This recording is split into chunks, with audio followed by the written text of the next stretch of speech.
Hi guys and girls, I'm Obsidian Ant and welcome back to No Man's Sky, a game full of the most unusual and striking worlds. The thing is, how do you find these places? How do you come across them? Is it a case of pure chance, or can you somehow influence this and go in search of such places and make these wonderful discoveries? Well, the answer to that isn't perhaps as simple as I was hoping it could be. It's more of a case that, well, sometimes you can, and sometimes you can't. Now, it really all comes down to the galaxy map here, and many people claim you can influence this through visiting certain types of stars. This one here, for example, is a B-class star. A B6 no less, and by all accounts, you shouldn't really be finding a peculiar type of worlds here. It shouldn't be anything too unusual, but strangely enough, it was one of the most unusual planets I've discovered so far. It's unfortunate perhaps that I didn't consider at the time to make this a home world and put a base here. I think it would have had a stunning backdrop to placing buildings.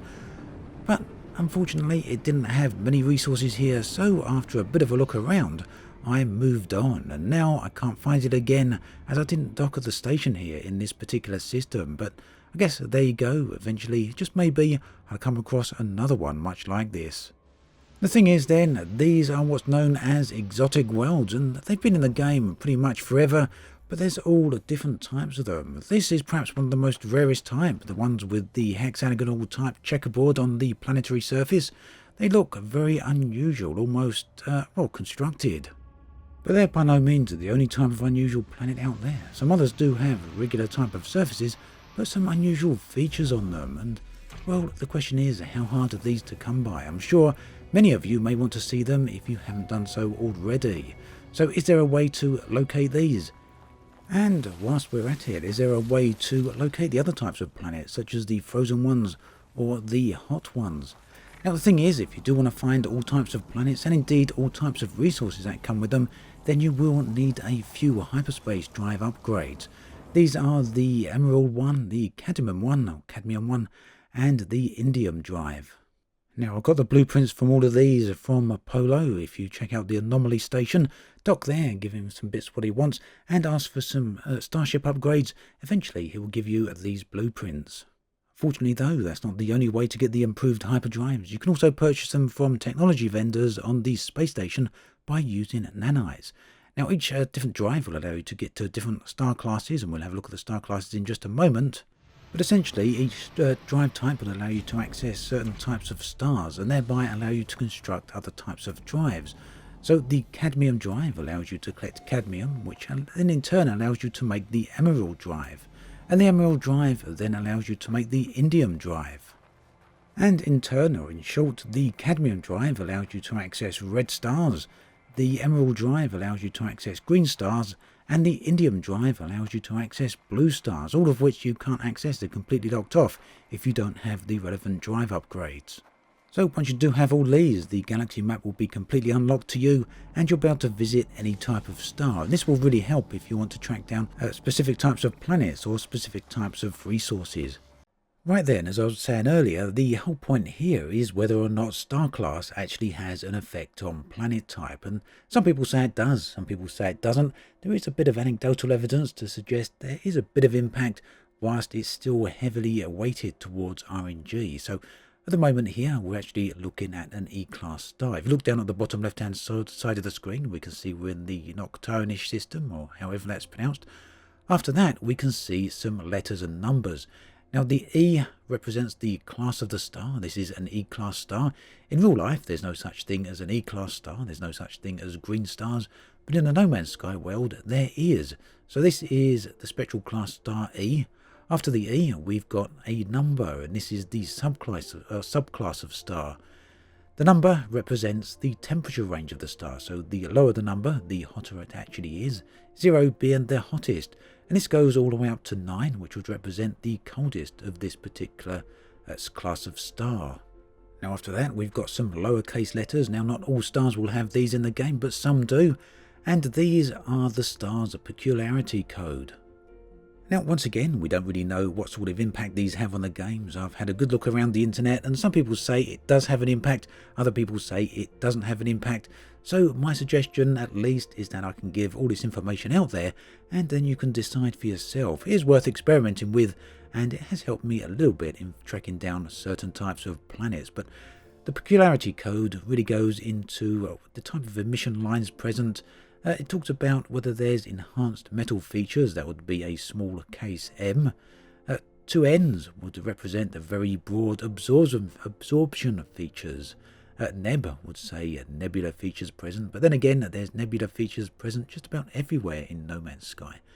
One in particular that I have noticed seems to have an effect is the P letter, and this can represent other peculiarity, and I've found that more often than not these are the sort of places where you can find glass planets or erased planets or those types of planets with very strange surface features. But again, not guaranteed, but it does seem to have a little bit of an impact. So yes, green stars tend to have a higher chance, or at least from my experience, tend to have a higher chance of weirdo planets in there, and the P also increases that a little bit more. So we've got a lifeless planet here. I don't know really exactly what that means. And this one is, it'll tell us any minute now, this one is a doomed planet. Now, doomed planet is one of the type that will have strange surface features. So if you go down there, you'll find some strange things, perhaps similar to the bubbles that I saw early on. So back to the galaxy map then. If we press the deselect key here, we can freely roam around, and we'll have a look at some of the other star types. Now, generally speaking, the colour of the star is the colour you will get. So this is an M-class star, and M-class stars are indeed red. But as you go around, you'll find that isn't always the case, that the colour of the letter doesn't necessarily represent the correct colour that you see on screen. At any rate, this is a red star, and these are among the coolest stars. And the number 2 there tells us that this is on the hotter end of the temperature range for this particular spectral class of star. So here is another M-class star, and this one is in the mid-range, so it's towards the colder end of the spectrum, or in the middle rather. So what does this mean? Well, looking around the internet, some people say this means that there's a higher chance of finding colder planets here. But for me, that hasn't really been my experience. So here we are then. At this time we've only got a single planet in this system, and a quick scan reveals to us that this is a nuclear planet. So this is just a very quick sample in here. I've actually gone through dozens upon dozens of systems testing this out, and the story seems to be very much the same, more or less all the time. But let's have another look. Now this is an O-class star. These are blue stars, and they're actually the hottest type of star, around about 30,000 K and upwards. And let's add into the fact that this has a subclass rating of 1. That means it's a very hot O-class star. So I actually come across all these star ratings and started looking into it a little bit more when I was trying to find a scorched planet a little while ago. I wanted to find some of the planets that were very, very hot. And generally speaking, the advice was to go to look for an O-class star. So let's see what we get here.